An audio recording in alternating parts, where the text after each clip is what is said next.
Welcome students, आप सभी का स्वागत है आपके अपने चैनल स्टडी फॉर ग्रोथ पे। और आज की इस क्लास में जो है हम पढ़ेंगे chemical reactions and equation chapter, जो कि चैप्टर 1 है हमारा साइंस का, है ना।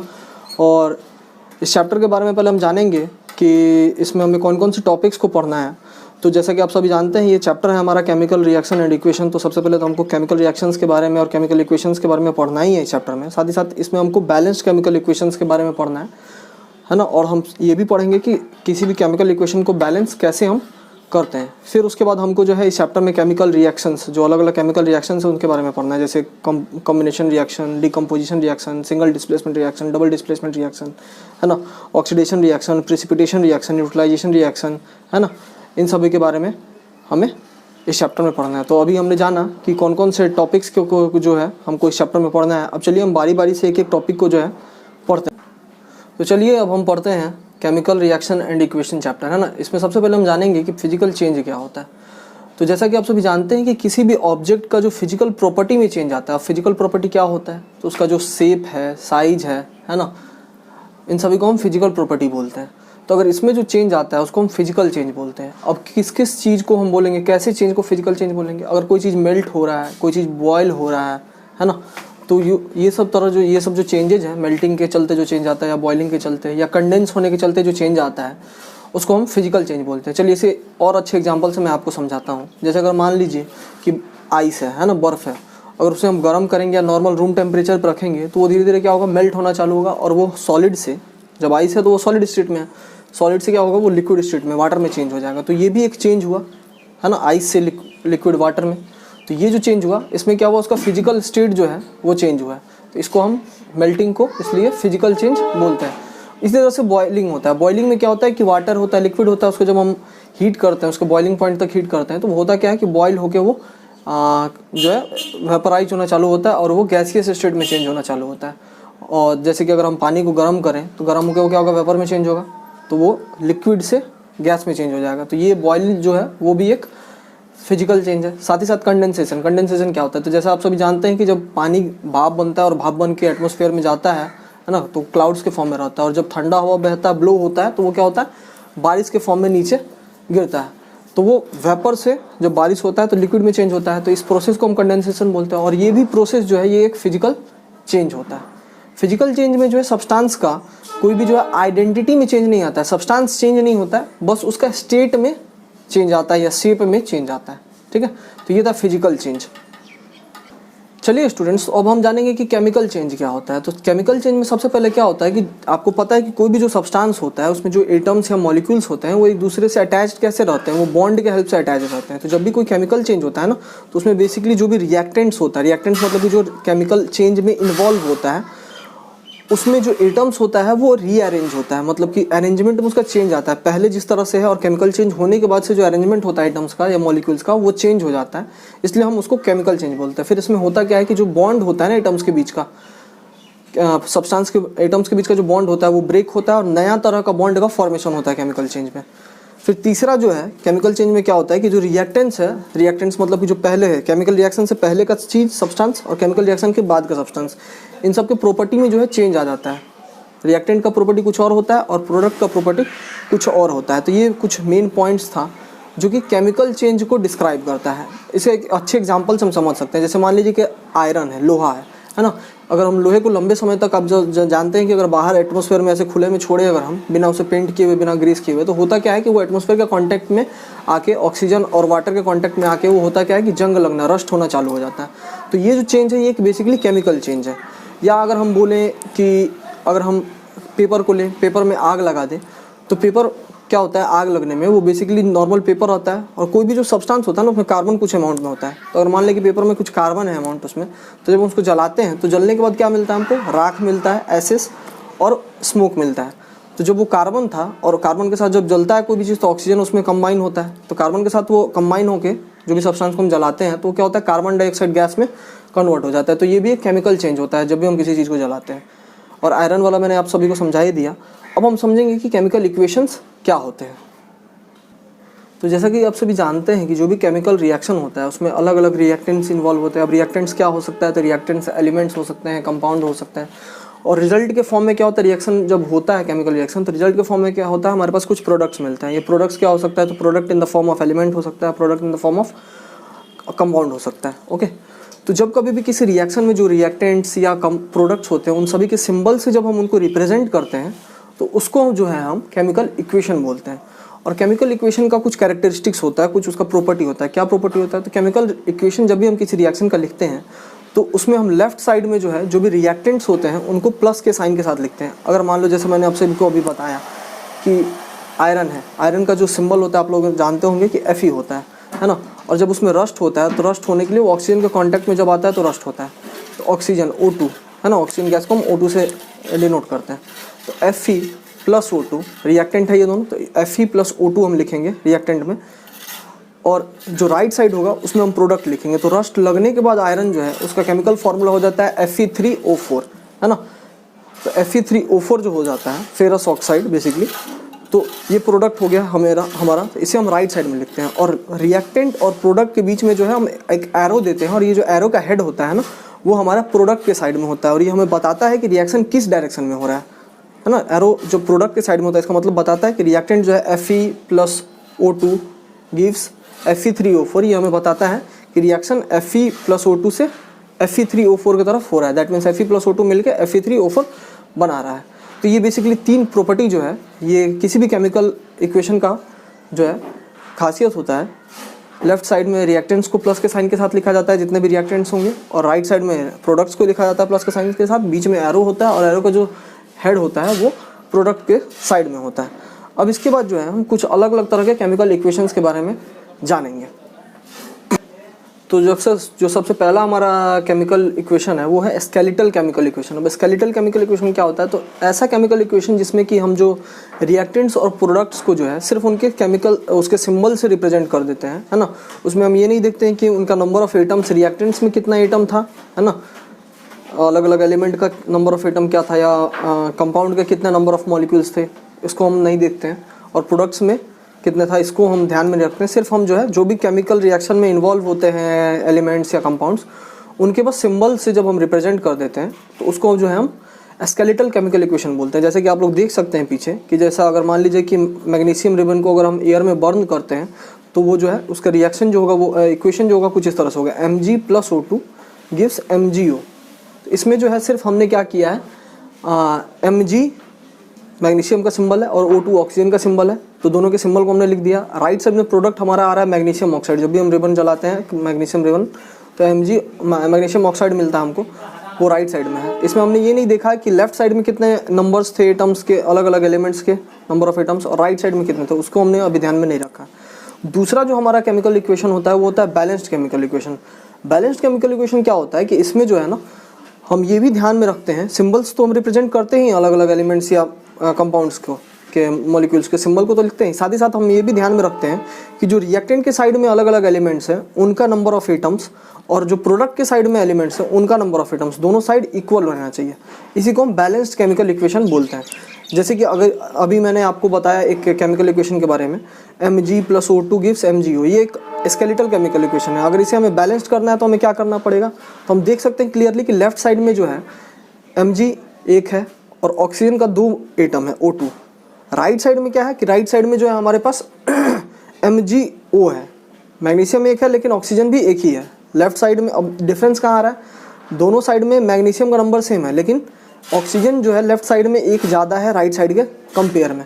तो हम क्या करेंगे बेसिकली राइट साइड में ऑक्सीजन को 2 बनाने के लिए MgO के आगे जो है हम 2 लिख देंगे, और जब हम MgO के आगे 2 लिखेंगे तो वो 2MgO हो जाएगा। तो ऑक्सीजन मल्टीप्लाई करेंगे 2 से, O के नीचे 1 है तो उसमें मल्टीप्लाई करेंगे वो तो हो जाएगा 2, साथ ही साथ हमारा मैग्नीशियम भी 2 हो जाएगा, 2 से Mg में भी मल्टीप्लाई होगा। लेकिन अगर हम क्या करें, अब Mg 2 हो गया लेकिन लेफ्ट साइड में तो अब Mg सिर्फ एक है तो उसे भी 2 बनाना पड़ेगा, तो उसके लिए क्या करेंगे हम Mg के आगे भी 2 लगा देंगे। इस तरह से हम क्या करेंगे रिएक्शन इक्वेशन को बैलेंस कर लेंगे। तो ये था हमारा बैलेंस्ड केमिकल इक्वेशन। अब जो है हम जानेंगे कि जो अलग अलग तरह का केमिकल रिएक्शन होता है, जैसे कि मैंने आप सभी को बताया पहले कि हमें कॉम्बिनेशन रिएक्शन, डिकम्पोजिशन, इन सब के बारे में पढ़ना है, तो हम कैसे पहचानेंगे किसी भी रिएक्शन को देख के हम कैसे पहचानेंगे, या इक्वेशन को देख के हम कैसे पहचानेंगे कि ये कौन सा केमिकल रिएक्शन का इक्वेशन है। तो जो सबसे पहला हमारा केमिकल रिएक्शन है वो है कंबसन रिएक्शन, और बड़ा ही सिंपल केमिकल रिएक्शन है ये। इसमें होता क्या है कि कोई भी कंपाउंड होता है ना, वो जब ऑक्सीजन के कांटेक्ट में आता है ना, और उसको एक फिक्स अमाउंट ऑफ टेम्परेचर मिलता है, तो वो रिएक्ट करना चालू होता है ऑक्सीजन के साथ। और वो बेसिकली उसमें जो भी कंपाउंड में एलिमेंट्स होते हैं उन सभी एलिमेंट्स का जो है ऑक्साइड जो है प्रोडक्ट के फॉर्म में बनता है। तो उसको पहचानने के लिए जैसे कि आप सभी देख सकते हैं पीछे, है ना, बेसिकली ये Ab+O2 forms oxide of A and B। अगर मान लो कि दो एलिमेंट है A और B, इसका कोई कंपाउंड है AB, और जब AB रिएक्ट करेगा, AB कंपाउंड रिएक्ट करेगा ऑक्सीजन से, तो ये बनाएगा क्या, A और B का ऑक्साइड बनाएगा, है ना, पीछे आप लोग देख सकते हैं। फिर दूसरा है केमिकल रिएक्शन, वो है कॉम्बिनेशन रिएक्शन। इसमें क्या होता है कि दो अलग अलग कंपाउंड होता है या दो अलग अलग एलिमेंट हो सकता है, जब वो दोनों रिएक्ट करता है तो वो मिलके एक तीसरा जो है कंपाउंड बनाता है, जिसमें कि ये दोनों एलिमेंट्स या दोनों कंपाउंड्स अवेलेबल होता है। तो उसको समझने के लिए हम देख सकते हैं A+B गिव्स C। अगर कोई मान लो कि केमिकल इक्वेशन है जिसमें दो अलग अलग चीज़ मिल के एक तीसरा चीज़ बना रहा है, उसको हम बोलेंगे कॉम्बिनेशन रिएक्शन, नाम से भी आप लोग समझ सकते हैं। तीसरा है डीकम्पोजिशन रिएक्शन। डीकम्पोजिशन रिएक्शन में क्या होता है कि कोई भी दो या दो से ज़्यादा एलिमेंट का कंपाउंड होता है, और जब उसको हम फिक्स अमाउंट ऑफ टेम्परेचर देते हैं, हीट करते हैं, तो वो जो है अलग एलिमेंट्स में जो है या laser number of elements of compound में ब्रेक डाउन हो जाता है, छोटा छोटा कंपाउंड्स में ब्रेक डाउन हो जाता है। तो ये होता है डीकम्पोजिशन रिएक्शन। इसका एग्जांपल मैं आप लोगों को दे देता हूँ। जैसे CaCO3 होता है, कैल्शियम कार्बोनेट, जब उसको हम हीट करते हैं ना, तो कैल्शियम ऑक्साइड प्लस CO2 में जो है ब्रेक डाउन हो जाता है। ये एक डीकम्पोजिशन रिएक्शन का एग्जाम्पल है। चौथा है जो हमारा, वो है डिस्प्लेसमेंट रिएक्शन। डिस्प्लेसमेंट रिएक्शन में क्या होता है ना कि कोई एक मेटल साल्ट का सॉल्यूशन होता है और दूसरा उससे ज़्यादा रिएक्टिव मेटल होता है, और जो ज़्यादा रिएक्टिव मेटल होता है वो जब उस सॉल्यूशन के साथ रिएक्ट करता है ना, तो ज़्यादा रिएक्टिव मेटल जो लेसर रिएक्टिव मेटल होता है, लेसर रिएक्टिव मेटल साल्ट का जो सॉल्यूशन होता है, उस सॉल्यूशन में से लेसर रिएक्टिव मेटल को डिस्प्लेस कर देता है, और जो ज़्यादा रिएक्टिव मेटल है उसका सॉल्यूशन बन जाता है, और लेसर वाला जो मेटल होता है, लेसर रिएक्टिव मेटल, वो उसको बाहर हटा देता है। तो उसको समझने के लिए हम समझ सकते हैं कि मान लीजिए कि एक लेसर रिएक्टिव मेटल है B और उसका एक साल्ट सॉल्यूशन है BC, है ना, और एक जो है इस B से जो ज़्यादा रिएक्टिव मेटल है A, वो जब रिएक्ट करेगा B से, तो वो क्या कर देगा, उसको रिप्लेस कर देगा। तो A जो है B की जगह पे आ जाएगा, तो कंपाउंड हो जाएगा, सॉल्यूशन हो जाएगा AC, है ना, एक्वा सॉल्यूशन उसका, और जो लेसर रिएक्टिव मेटल B है वो अलग हो जाएगा। इसको समझने के लिए जो है आप लोग मैंने एक एक्सपेरिमेंट भी इस डिस्प्लेसमेंट रिएक्शन पे किया हुआ है, जिसका लिंक मैं आई बटन में दे दूंगा। तो आई बटन में जाके आप लोग जो है उस एक्सपेरिमेंट को देख के और अच्छे से डिस्प्लेसमेंट रिएक्शन को जो है समझ सकते हैं। चलिए अब हम जानेंगे डबल डिस्प्लेसमेंट रिएक्शन। तो डबल डिस्प्लेसमेंट रिएक्शन में क्या होता है, तो जैसा आप सभी जानते हैं कि डिस्प्लेसमेंट रिएक्शन में मैं आपको बताया कि एक हायर रिएक्टिव मेटल होता है, उसका वो अलग रहता है, और दूसरा जो है लेसर रिएक्टिव मेटल का साल्ट सॉल्यूशन होता है। Higher reactive metal lesser reactive metal को जो उसके साल्ट सॉल्यूशन से डिस्प्लेस कर देता है। डबल डिस्प्लेसमेंट में क्या होता है कि दोनों मेटल का जो है साल्ट सॉल्यूशन होता है, और दोनों एक दूसरे को जो है वो डिस्प्लेस कर देता है अपने साल्ट सॉल्यूशन से। ओके, तो ये होता है डबल डिस्प्लेसमेंट रिएक्शन, जिसका एग्जाम्पल आप लोग जो है पीछे देख सकते हैं। अब चलिए हम बारी बारी से जो है हमारे केमिकल रिएक्शंस जो है उनको डेफिनेशन के साथ और उनके एग्जांपल्स के साथ समझते हैं। तो सबसे पहला हमारा केमिकल रिएक्शन है वो है कॉम्बिनेशन रिएक्शन, है ना। इसमें क्या होता है कि दो या दो से ज़्यादा रिएक्टेंट मिलके जो है एक सिंगल प्रोडक्ट बनाता है। तो इसका एग्जांपल जो है हो जाएगा 2Mg+O2, जैसे कि आप सभी देख सकते हैं, गिव्स MgO। अब ये जो बेसिकली रिएक्शन है, इसमें होता क्या है कि जब मैग्नीशियम रिबन को हम बर्न करते हैं ना एयर के प्रेजेंस में, तब ये रिएक्शन होता है। और इसका बैलेंस्ड इक्वेशन जो है आप सभी देख सकते हैं, 2Mg जो कि सॉलिड स्टेट में होता है। बगल में जो ब्रैकेट में आप S लिखा हुआ देख रहे हैं, इसका मतलब जो है वो सॉलिड स्टेट में होता है Mg, प्लस O2। बगल में जो आप G देख रहे हैं वो गैस को रिप्रेजेंट कर रहा है, गैसेस उसके स्टेट को बताता है। जो भी बगल में हम ब्रैकेट में लिखते हैं ना किसी भी एलिमेंट के सिंबल के बगल में, वो उस एलिमेंट के सब स्टेट के फिजिकल स्टेट के बारे में बताता है, और उससे हमें मिलता है 2MgO। ये बैलेंस्ड केमिकल इक्वेशन है। ओके, तो जब भी हम मैग्नीशियम रिबन को बर्न करते हैं ऑक्सीजन के प्रेजेंस में, तो ये रिएक्शन होता है, और उसी का ये बैलेंस्ड केमिकल इक्वेशन है। दूसरा जो केमिकल रिएक्शन है वो है डिकम्पोजिशन रिएक्शन। ओके, और डिकम्पोजिशन रिएक्शन में क्या होता है, एक सिंगल कंपाउंड होता है, और जब उसको एक प्रॉपर टेम्परेचर दिया जाता है तो क्या होता है, ब्रेक डाउन होकर दो या दो से ज़्यादा कंपाउंड बनाता है।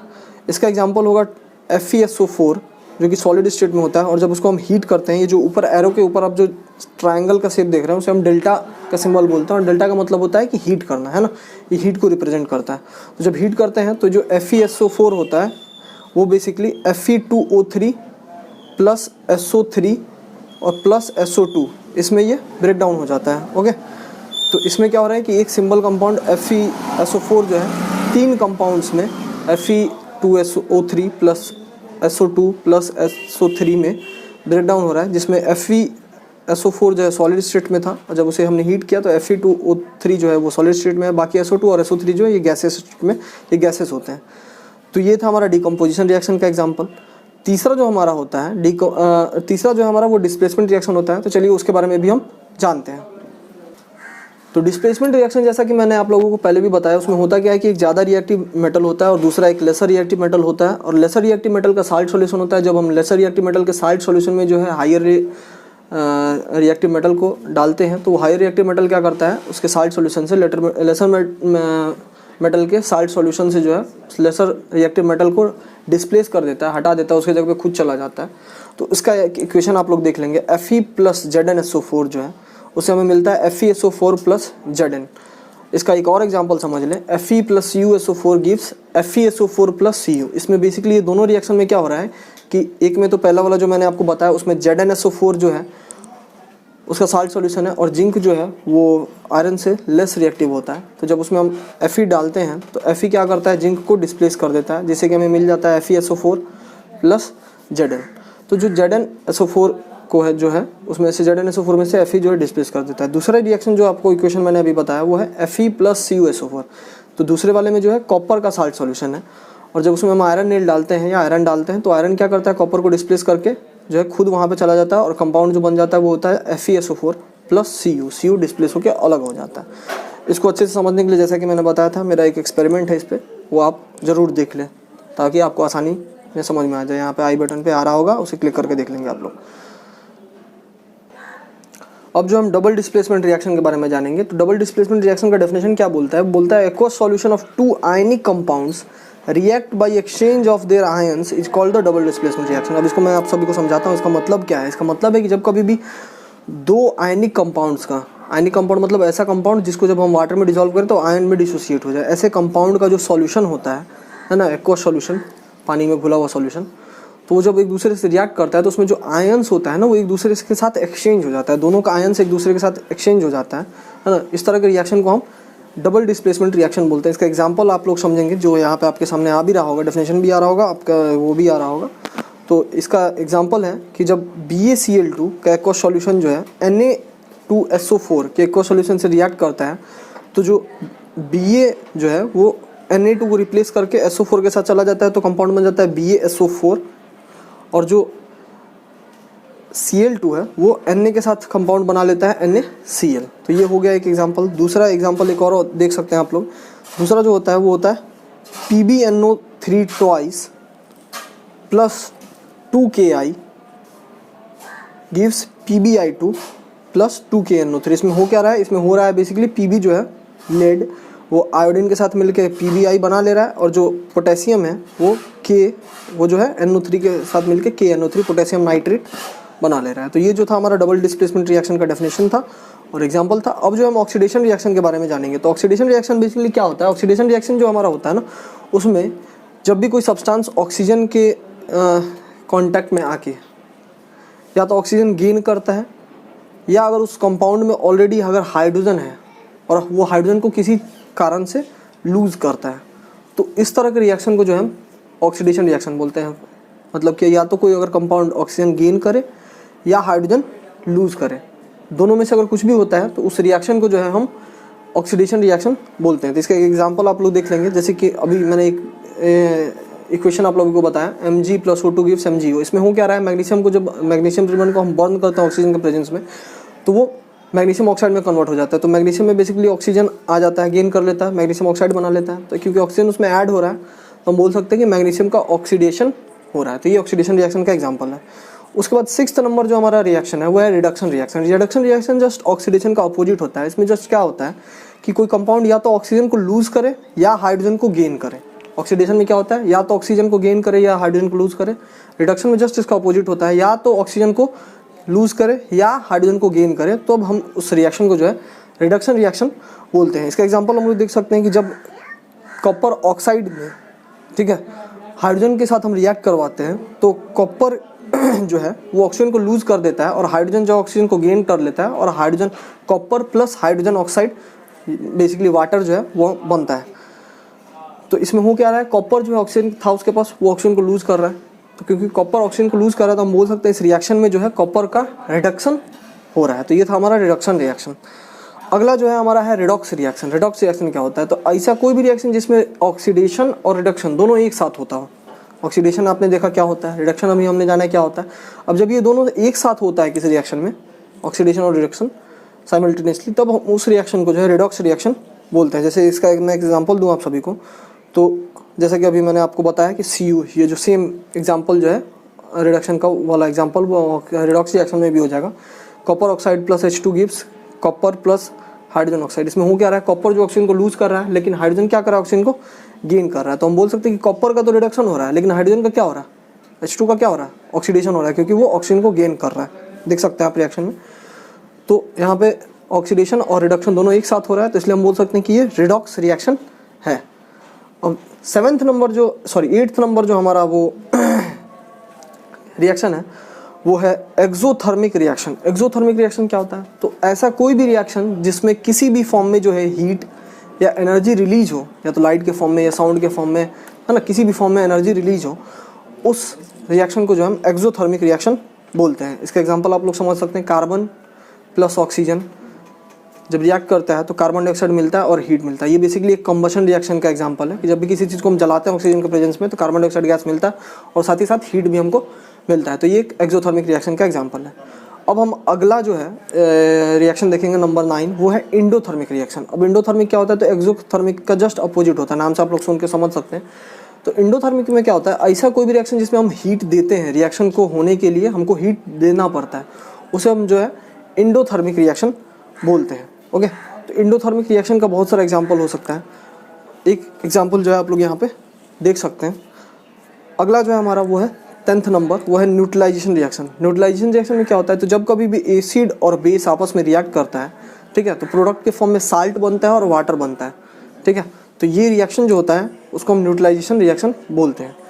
When acid and base react together to form salt and water, this reaction is called neutralisation reaction. इसका एग्जांपल आप लोग समझ सकते हैं, HCl प्लस NaOH। HCl जो है एक एसिड है, NaOH जो एक बेस है, ये दोनों जब रिएक्ट करता है तो H2O प्लस NaCl बनाता है। H2O तो आप लोग जानते हैं कि वाटर है, और NaCl जो है वो क्या है, एक साल्ट है, जो नमक, कॉमन साल्ट जिसको हम लोग बोलते हैं, जिसको हम खाने में यूज भी करते हैं। तो ये जो था हमारा न्यूट्रलाइजेशन रिएक्शन था। तो बारी बारी से हमने 10 टाइप के अभी हमने रिएक्शंस के बारे में और उनके एग्जांपल्स के बारे में अच्छे से समझा।